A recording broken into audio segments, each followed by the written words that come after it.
3 నెలలుగా వాగు పారుతూనే ఉంది. అయినప్పటికీ కూడా ఆలేరు పట్టణానికి సంబంధించినటువంటి నీటి మట్టం ఎక్కడ పెరగలేదు. ఎక్కడ రైతు బావి చూసినా కూడా నీళ్లు అలగంటిపోయినాయి. కేవలం వాడుకునే ఇళ్లకు సంబంధించిన కొంచెం నీటి మట్టం పెరిగినట్టుగా తెలుస్తుంది, కానీ రైతులకు సంబంధించిన బోర్డులో ఎక్కడ నీటి మట్టం పెరగలేదు. మరి నీటి మట్టం పెరగాలంటే నీరు వస్తుంది, ఇక్కడ నుండి గుండాల వరకు అడ్డగుడు వరకు వెళ్తుంది.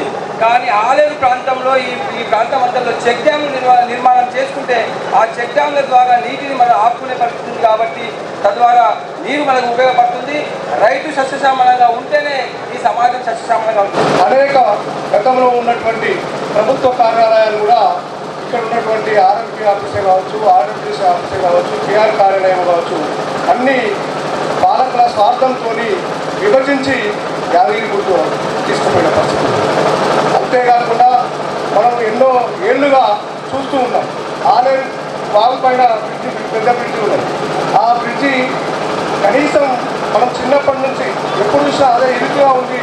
అన్ని రహదారులు వెడల్పోయినా హైవే వచ్చినా కూడా అది వెడల్పు కానటువంటి పరిస్థితి ఉంది. అదేవిధంగా పట్టణంలో ఇండ్లు, ఇళ్ల స్థలాలు, రేషన్ కార్డు, పెన్షన్స్ లేని వాళ్ళు దాదాపు చాలామంది ఉన్నారు. గతంలో ఎప్పుడో వీరప్పగడ్డకు ఇచ్చి ఇంతవరకు కూడా క్లాస్ తీయలేని పరిస్థితి ఉంది. అనేక ప్రజా ఉద్యమాలు నిర్వహించి అనేక సమస్యలు సాధించి ఫలితం వచ్చే వరకు పోరాడినటువంటి చరిత్ర కమ్యూనిస్టులది. ప్రధానంగా ఆలేరు ప్రాంతంలో కమ్యూనిస్టుల యొక్క పోరాట స్ఫూర్తి ప్రజలందరికీ తెలియంది కాదు. అందుకే మనం పోరాడుతూ ఉన్నాము.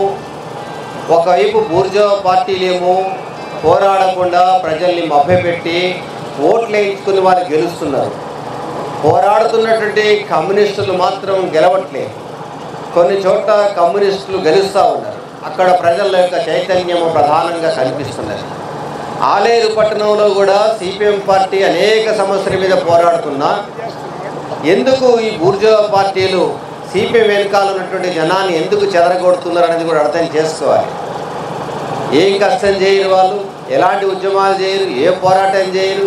కేవలం ఎన్నికలప్పుడు మాత్రమే డబ్బు మందు పంచి సంక్షేమ పథకాలు ఎరలు చూపి అనేక భ్రమలు గొలిపి మాయ చేసి మభ్యపెట్టి ఓట్లు వేయించుకుంటున్నారు.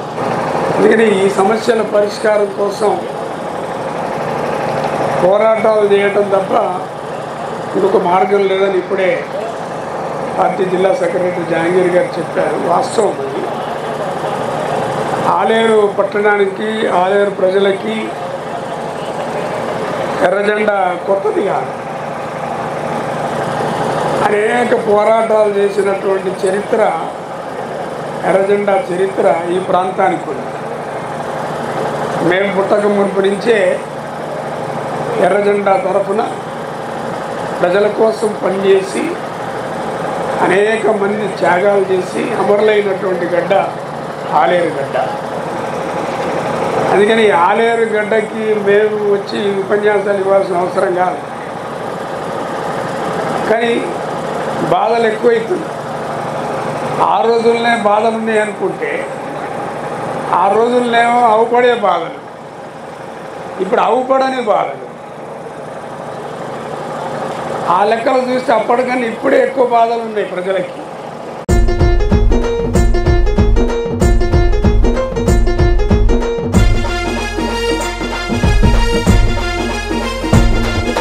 పల్లె పల్లె పాదయాత్ర సాగనే, ఊరువాడ ఉప్పెనై లేచనే. పల్లె పల్లె పాదయాత్ర సాగనే, ఊరువాడ ఉప్పెనై లేచనే. చుట్టూ ఎర్ర జెండలెత్తుకొని రండిర పోదాము దండిగా మనమంతా కలిసి. ఎర్ర జెండా అండ మనకు ఉన్నదే, ఏలెటోళ్ళని ఎదిరించమన్నదే. పల్లె పల్లె పాదయాత్ర సాగనే, ఊరువాడ ఉప్పెనై లేచనే.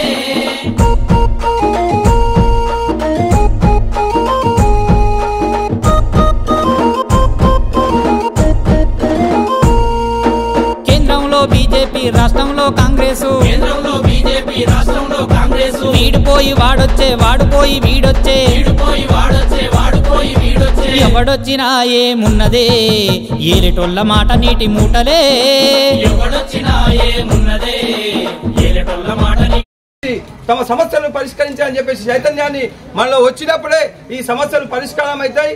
ఈ పాలకులు మనల్ని పట్టించుకుంటే తెలియజేస్తూ ఈ అవకాశం ఇచ్చిన పట్టణ కమిటీకి ధన్యవాదాలు.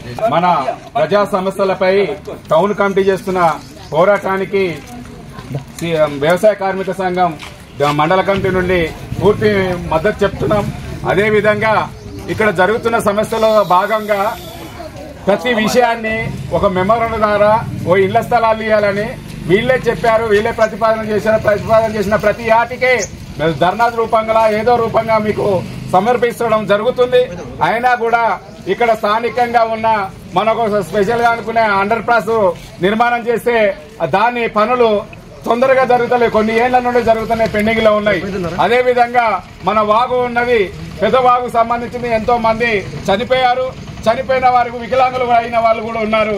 దాన్ని వెడల్పు చేయాలని చేస్తున్న మన టౌన్ కమిటీకి అభినందనీయం. మున్సిపాలిటీకి ముందు వ్యవసాయ కార్మికులకు సంబంధించింది రోజువారీ కూలి పని చేసుకుంటూ వలసలు పోయవలసిన పరిస్థితి ఉండే. అక్కడో ఇక్కడో తిరిగి తినే ట్రైన్లకు దానికి బయటికి పోయి కొంతమంది ఆకలి చావులతో చచ్చిపోయిన సందర్భాలు కూడా ఏమి లేని పరిస్థితుల్లో కూడా ఇండ్లలో ఉంటున్నారు. మున్సిపాలిటీ ఆఫీసులో ఈ ఏదైతే ఉపాధి హామీని రద్దు చేసిందో యథావిధిగా కొనసాగించాలని ఈ సందర్భంగా మేము కమిషనర్ గారిని డిమాండ్ చేస్తున్నాం. ఆ రకంగానే వెంటనే వాళ్ళకి చేయాలని, కొత్త రేషన్ కార్డులు వచ్చిన వారికి అక్కడ ఉన్నదన్న ఉద్దేశంతో వాళ్ళ పేర్లు అక్కడ తీసేస్తారు, ఇక్కడ పేర్లు యాడ్ అవుతలేవు. దాన్ని వెంటనే దాన్ని పరిష్కరించే విషయంలో ఉండాలని ఈ సందర్భంగా మేము డిమాండ్ చేస్తున్నాం. గొంగిడి సునీతా మహేందర్ రెడ్డి గారు చెప్పడం జరిగింది. మేము గతంలో కూడా అది పరిశీలించడం జరిగింది. కానీ ఇంతవరకు అది అమలు జరగట్లేదు. అది వెంటనే అది ఏందో దాని లోపం ఏందో తెలుసుకొని దాన్ని వెంటనే అమలు చేయాలని నేను ఈ సందర్భంగా సిపిఎం పార్టీ పక్షాన డిమాండ్ చేస్తూ ఉన్నాం. ఆలేరుపట్నంలో స్థలాలు ఫైర్ స్టేషన్కు స్థలం ఇస్తే అక్కడ ఇల్లు కడుతుంటే మన మున్సిపల్ వాళ్ళు పట్టించుకోరు.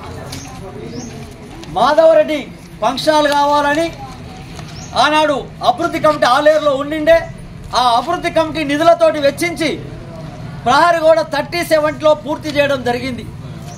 తర్వాత వంటశాలకు ఒక రూము స్లాబ్ వర్క్ వేసి ఆపేయడం జరిగింది. దాన్ని కొంతమంది అన్యాక్రాంతం చేస్తుంటే దాన్ని పట్టించుకునేటువంటి పరిస్థితి మున్సిపల్ శాఖ లేదు. ఈరోజు అది రోడ్డు మీద ఉన్నటువంటిది, రేపు కార్యాలయాలకు ఉపయోగపడుతుంది. ఒకవేళ మీ దగ్గర మున్సిపాలిటీ వాళ్ళు ఫంక్షన్ హాల్ కట్టలేని పరిస్థితి ఉంటే దాన్ని పార్కుగా ఏర్పాటు చేయమని చెప్తున్నాం. ఈరోజు అందరికీ షుగర్ పేషెంట్ల సంఖ్య పెరుగుతున్నటువంటి పరిస్థితి. ప్రతి డాక్టర్ దగ్గర పోతే వాకింగ్ చేయమని చెప్తా ఉన్నారు, నడవాలని చెప్తా ఉన్నారు. అది ఒక పార్క్ చేస్తే మహిళలు రోడ్డుకు దగ్గర ఉంది కాబట్టి మహిళలు నడవడానికి అవకాశం ఉంటుంది. దాన్ని పార్కుగా ఏర్పాటు చేయాలని ఈ సందర్భంగా మేము డిమాండ్ చేస్తూ ఉన్నాం.